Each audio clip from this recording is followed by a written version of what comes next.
Tudo bem? Mais uma aula de sociologia. Hoje a gente vai ter uma aula mais curta, porque eu vou falar aqui diretamente, e a gente vai tratar da teoria de um francês que eu acho muitíssimo interessante, chama René Girard. A teoria dele, ele é um antropólogo, também crítico literário, mas a teoria dele tem influência na psicologia, sociologia, até na economia e na teologia. Algumas pessoas usam as ideias dele. E eu acho que vai ser muito útil para vocês, tanto para pensar a realidade, quanto para pensar depois uma questão de redação, porque é uma teoria muito abrangente, ela é aplicada de forma muito ampla, porque ela trata de algumas coisas bastante essenciais do comportamento humano. E a gente teve, né, uma aula sobre feminismo que foi live, a próxima aula também deve ser uma live, e essa aqui a gente vai deixar mais curto também, que vocês estão com muita coisa, deve ter revisão logo mais. Então, muito bem, vamos falar sobre o René Girard. Ele morreu agora em 2015, nasceu em 23, foi bastante tempo. E ele é um cara bastante conhecido, né, nesses estudos de comportamento humano. E sua grande contribuição é a chamada teoria mimética, mais especificamente, teoria do desejo mimético. Então a gente já vai olhar. A teoria do desejo mimético, o que são essas duas palavras, desejo e mimético? Que essa teoria ela traz uma explicação sobre o porquê da violência humana, como existe a violência e como a gente diminui essa violência que é inata das pessoas, essa violência que a gente tem, que a gente tende a se comportar de forma violenta com os outros. Não violência, não pense em números de homicídios. A violência que a gente tem de rivalidade, de ser contra uma outra pessoa, de, de encontrar inimigos, qualquer nível que seja na vida. Se vocês tiverem algum, podem pensar nele nesse momento. Mas uma pessoa que disputa com você uma certa coisa que você está buscando na vida, não em esporte, mas, por exemplo, você tá buscando. Você tem interesse numa pessoa, mas outra pessoa também tem. E ela, por acaso, conseguiu ficar com aquela pessoa que você tem interesse. Então existe uma disputa aí. Ou você quer muito um cargo, você quer muito passar num vestibular. Existe um conflito aí. Existe uma rivalidade entre pessoas que estão buscando a mesma coisa. E uma mesma coisa que é escassa, né? Que não tem muito, então tem que disputar. E o desejo mimético ele tenta explicar como funciona a violência, como diminuí-la e como é que acontece este problema. Muito bem, vamos primeiro explorar essa palavra, né? Desejo. Desejo é essa nossa tendência, essa vontade bastante carnal que a gente tem de buscar alguma coisa. E isso é muito estudado na psicologia. Se vocês pensarem, por exemplo, o Freud, que fala sobre libido, um desejo especificamente no sentido sexual, que para ele é aquilo que dirige toda a ação humana. E outras pessoas vão falar de desejo de uma forma mais abrangente, né? Essa do Freud é bastante limitada. Tudo bem, então desejo é essa volúpia, essa vontade. E o mimético vem da onde? O mimético vem de mimesis, que é imitação. Imitação mesmo. Nada de místico nesse aspecto. E, e o René ele diz o seguinte: olha, existe um enorme gosto pela imitação, uma necessidade da imitação pelas pessoas. A gente está sempre identificando padrões. Quando a gente é pequeno, a gente aprende a linguagem, a gente aprende os gestos através da imitação. A gente se associa a um grupo através da imitação, a gente olha para aquele grupo, talvez não de forma super consciente, mas a gente começa a pegar uns trejeitos daquela pessoa que a gente acha maneira, pegar os trejeitos da turma que a gente anda, usar os termos que faz a gente se reconhecer com uma certa virtude. Por exemplo, a questão de política. Algumas pessoas falarem aqui é bolsomito ou ele não.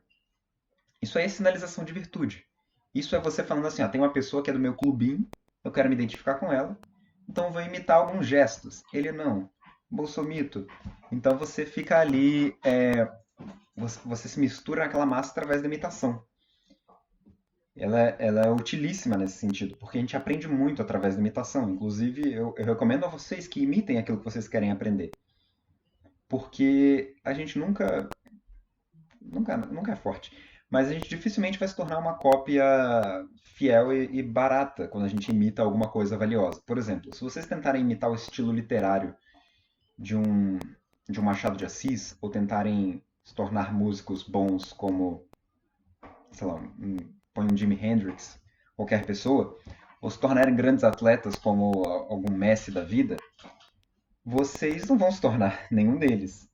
Mas na tentativa de imitação você vai pegando alguns elementos. Às vezes aquele elemento que mais te agrada, que você mais necessita, você articula aquilo com a sua personalidade e as outras coisas que você toma como referência. Então essa imitação, ela é, de certa forma, um tributo, é uma forma de você conseguir tomar uma referência e se aproximar de um certo ideal. Por isso ela é essencial, utilíssima a imitação. E muito bem, defendida a imitação aqui, e a gente tem que pensar que a imitação ela também aparece diante do nosso desejo. Aí eu pergunto a vocês: vocês sabem o que vocês desejam? Mais ainda, por que vocês desejam essas coisas?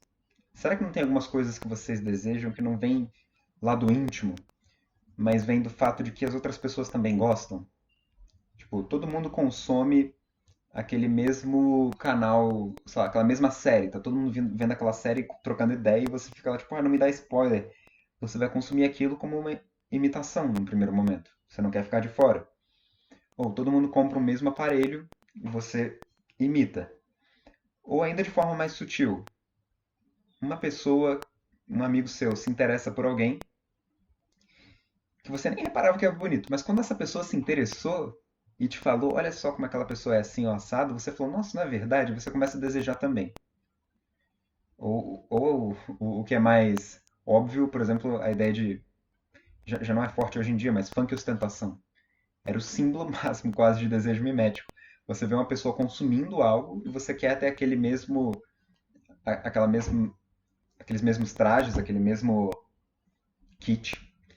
E você vai lá e imita aquela pessoa. E aquilo te preenche. Então o desejo ele é muito orientado pela imitação, pelo encontro que a gente tem de referências, de modelos.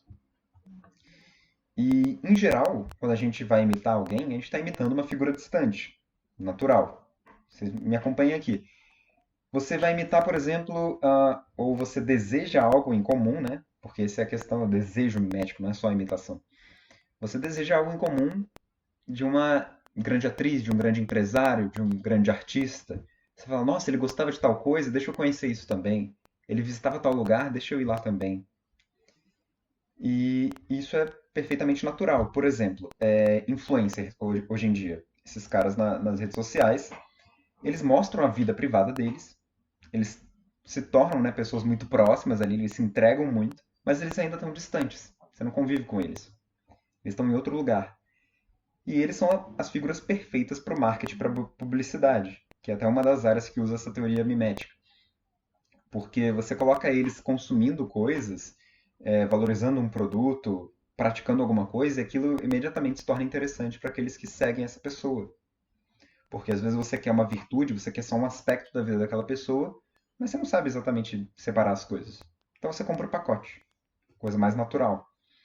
Então é assim, mostrando sua vida privada, que você cria uma mediação, essa chamada de mediação externa, com uma figura distante que você admira e que você deseja por imitação. E chama mediação externa aqui, essa forma de lidar com esse modelo, com essa imitação, porque essa pessoa está distante, é externa.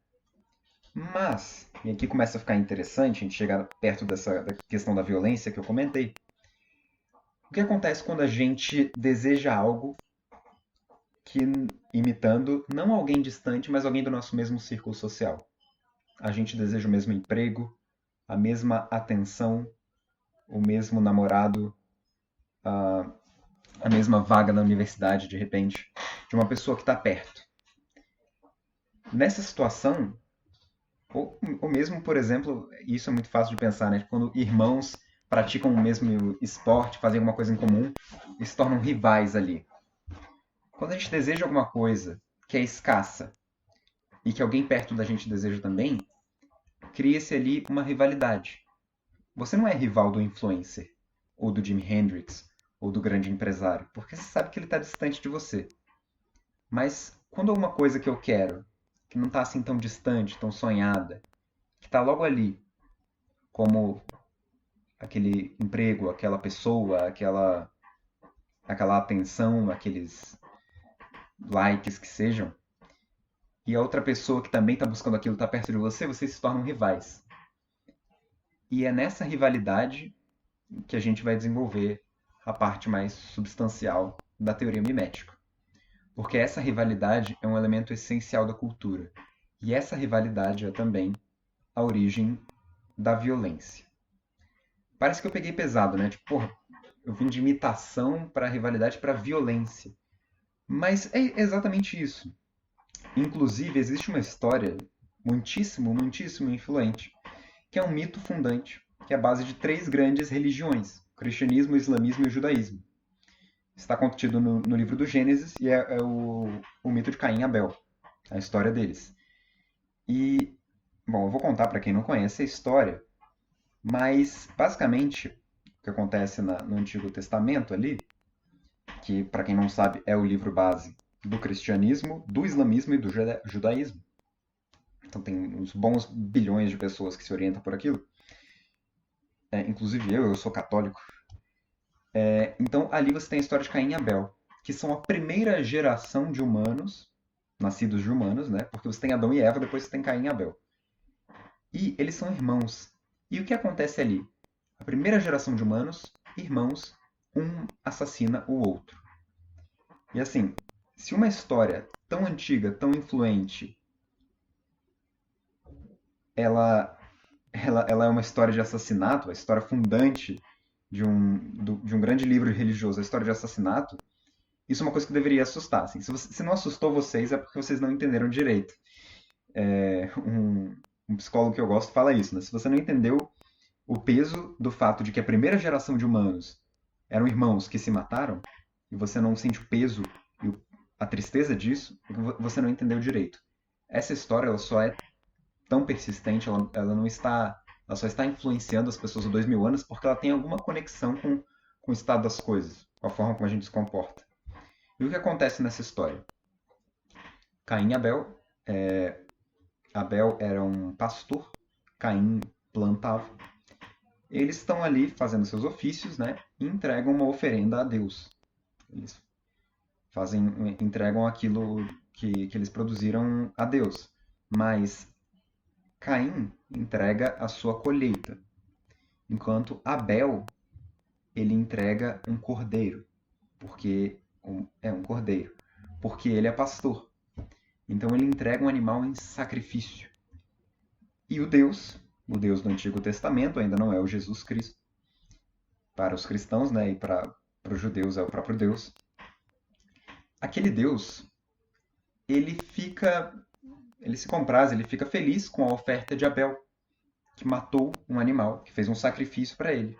Mas ele não fica feliz com a oferta de Caim, que ofereceu o resultado de sua colheita. Por esse motivo, o Deus ele abençoa Abel e não abençoa Caim. E diante dessa situação, o que acontece é que Caim fica ressentido, fica puto, se sente preterido. E ele vai lá e mata Abel, seu irmão. Inclusive, depois Deus pergunta, dissimuladamente, Caim, cadê Abel? Ele, sei lá. Ele tinha matado Abel. E o caso que existe aqui é isso. Ó. Existe um bem que é escasso, que é essa bênção de Deus. Os dois desejam essa bênção, tanto Caim quanto Abel, porque ambos fizeram uma oferenda. Um sacrifício, outro a colheita. Mas só um deles recebeu. Só um deles pôde ficar com aquele bem escasso. E aí criou uma rivalidade, porque o outro sentiu que ele não conseguiu e tinha alguém no caminho dele. Tinha Abel no caminho dele. E daí surge essa violência. Uma violência fundante na sociedade. E de fato aparece aí no começo, né? Você tem a queda e depois o assassinato do irmão. E esse mecanismo ele ocorre o tempo todo. Esse mecanismo de imitação, desejo, rivalidade, violência. Violência no limite é o assassinato, né? Por isso que é arquetípica a história. É história para representar o negócio de uma vez só, para não ficar botando caso a caso. Por isso que ele assassina de uma vez.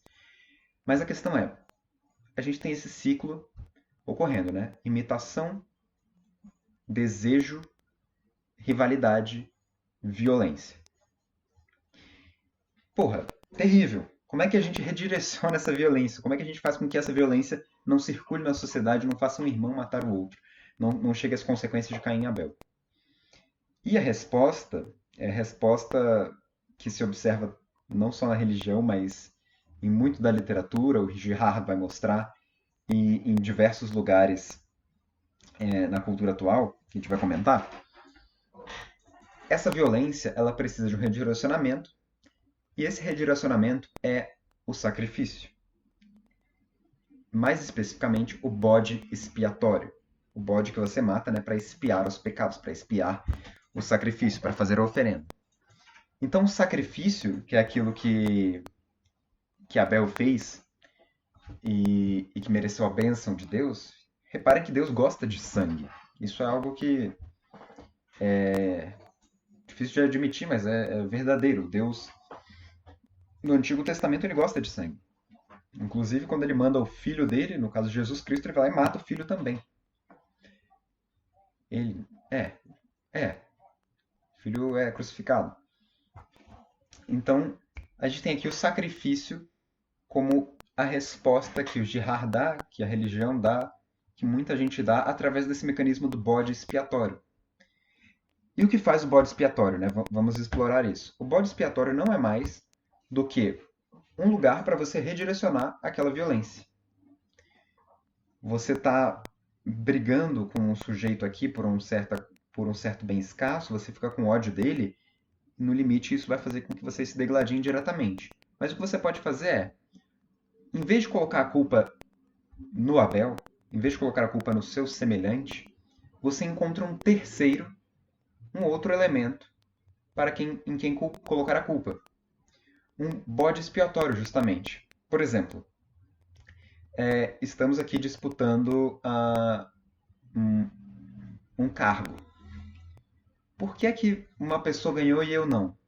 Eu posso querer brigar com aquela pessoa, mas é muito melhor eu colocar a culpa no sistema, na política, em alguma coisa externa, na desigualdade, por exemplo. Qualquer coisa que você coloque num lugar externo facilita com que as pessoas não encontrem os motivos, né, do embate, da rivalidade entre elas mesmas. Porque isso seria uma multiplicação da violência.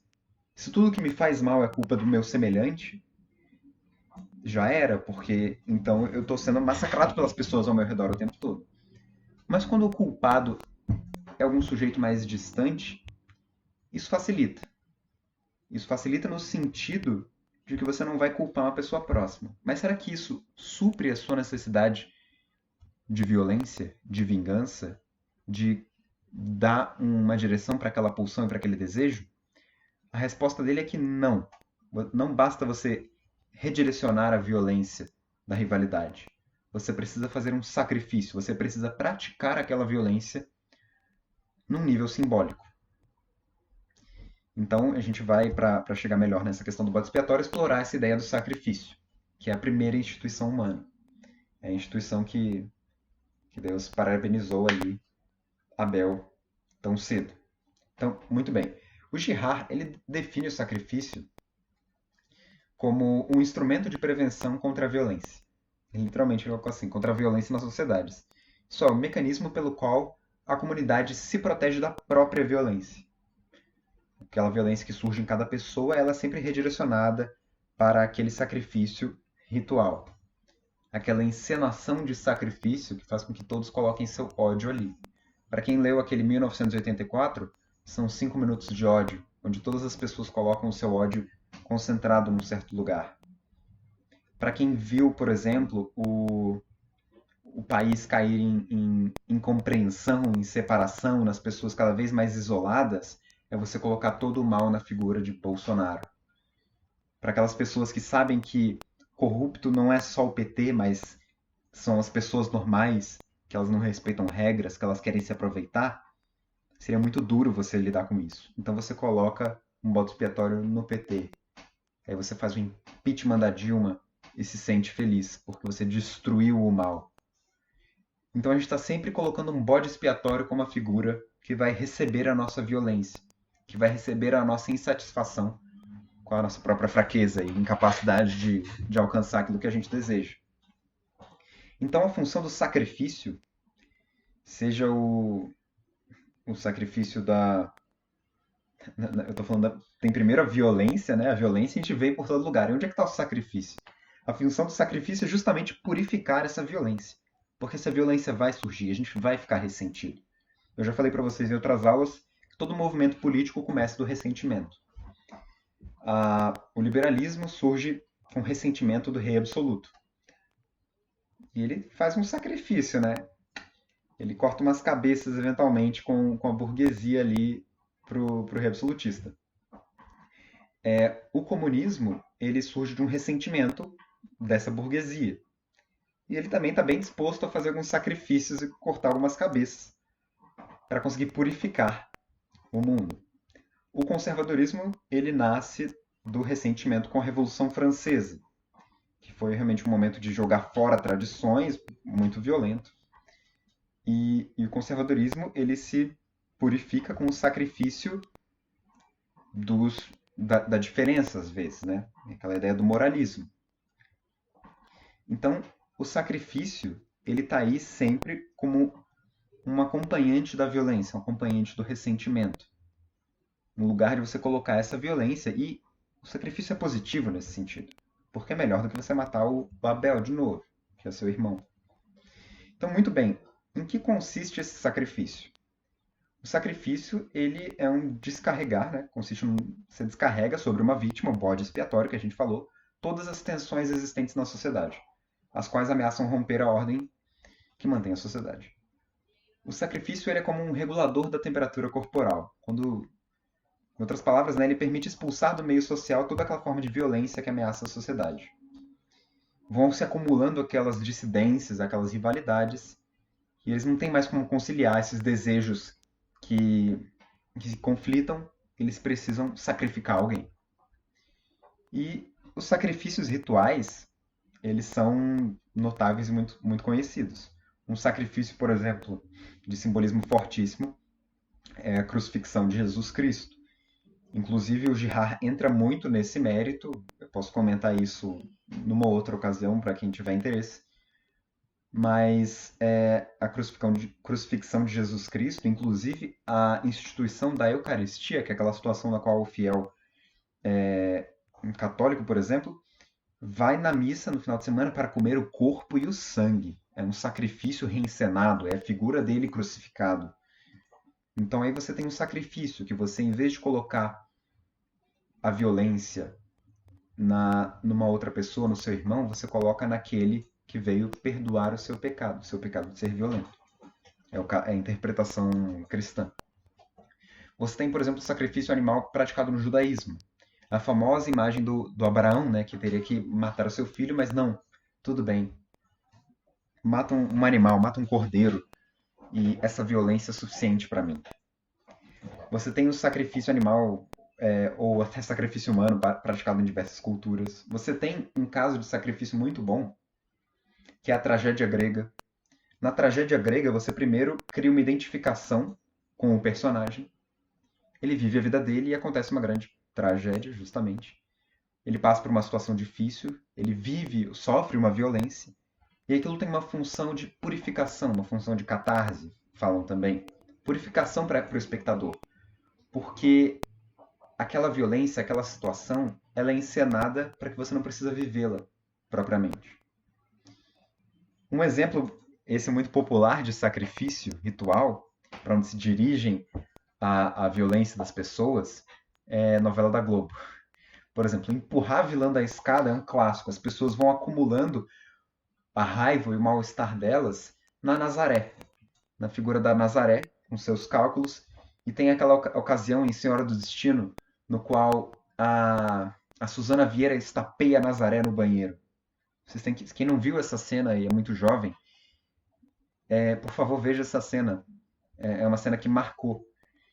Então, você vai lá e bate na vilã. E isso é uma forma de você pegar aquela pessoa que conquista muita coisa na novela, que é o vilão, que fode os outros, que ocupa espaços que não deveria, e você pratica violência contra ela. Você cria essa mediação, né, de rivalidade distante ali, no caso é distante, né, ela purifica essa situação. Um outro exemplo ainda mais atual é o cancelamento. Essa história de cancelar a gente, esse moralismo, essa caça às bruxas moderna, não é mais do que alguns movimentos que querem garantir sua pureza, por exemplo, a pureza do politicamente correto, mas as pessoas, tanto politicamente corretas quanto muito moralistas, elas são muito violentas, entendeu? Se você pega aquele cristão muito moralista ou aquele cara politicamente correto muito incisivo, eles são pessoas que carregam um ressentimento muito grande. Eles precisam dar vazão a essa violência. Então o que eles fazem? Eles encontram alguma pessoa que seja um bode expiatório, que possa receber essa transferência de violência, e eles fazem com que aquela pessoa seja xingada e cancelada. Inclusive, a palavra bode expiatório, ela tem bastante a ver com a palavra tragédia. A palavra tragédia no grego é uma palavra composta por duas palavras, que é tragos, que é cabra, cabra macho, né? Macho, e oidia, que é canto. É o canto da cabra, o canto do animal que vai ser sacrificado. Então, muito bem, a gente tem essa estrutura sacrificial que tem três dimensões. O Deus para quem a gente oferece. E esse Deus, não pensem que é tipo Jesus Cristo, Alá. É o ídolo. Pode ser o grupo que a gente quer aceitação, que a gente faz a nossa oferenda de violência. Pode ser o nosso próprio ego para que a gente faz oferenda de violência para se sentir mais amaciado. É algum ídolo, algum Deus. Então você tem o Deus na estrutura sacrificial, você tem a sociedade, que é aquela que se cria a partir do bode expiatório, a partir do sacrifício. Você tem a vítima, claro. E reparem que o bode expiatório é provavelmente a forma mais eficiente de você criar um grupo. Criar um grupo pelo que as pessoas compartilham em comum, claro, isso é muito bom. Mas isso às vezes é até um pouco fugaz. Mais importante, mais eficiente ainda, é você criar associações pelo que as pessoas odeiam. Porque se eu gosto de uma coisa e você também, legal, a gente pode ser amigo ou não. Mas se nós dois odiamos uma mesma coisa, a gente tem um vínculo às vezes até mais forte.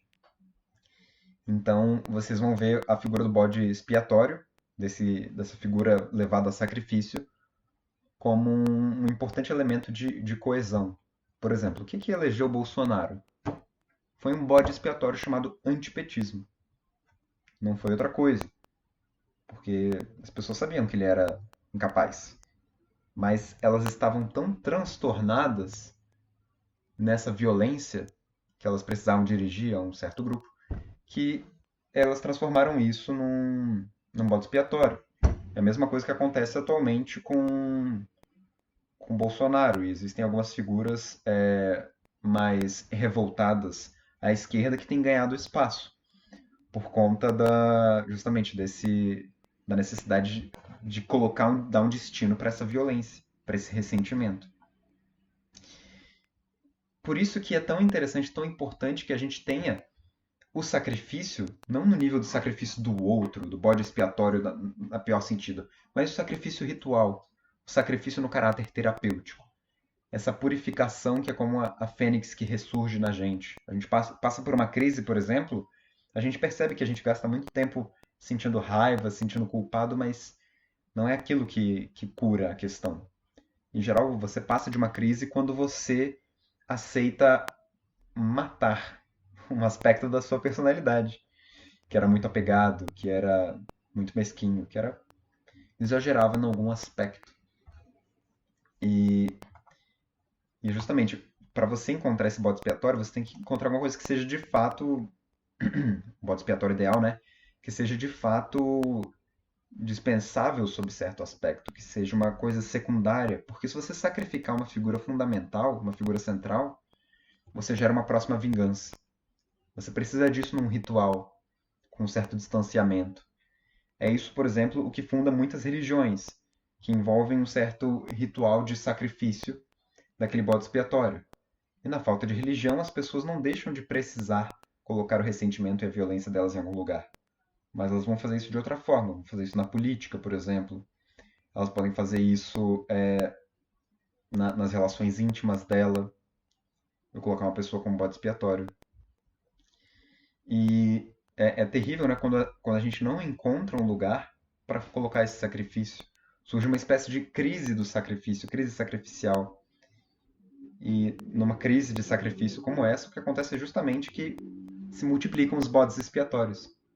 Porque a graça do sacrifício é você reduzir o escopo da violência. A violência existe, ela está na gente. O desejo está na. Bom, como eu falei, né, o desejo está na gente, a imitação também. Portanto, a rivalidade vai estar. Da rivalidade nasce naturalmente a violência. Mas quando a gente tem uma crise sacrificial, quando a gente não encontra focos simbólicos para colocar essa violência, a gente começa a espalhar essa violência em outros lugares. A gente encontra bodes expiatórios. Isso acontece, por exemplo, é interessante pensar a questão do direito penal aí, como essa burocracia ela camufla o uso da violência e no final você cria um mecanismo onde você tem milhares de pessoas encarceradas, milhões.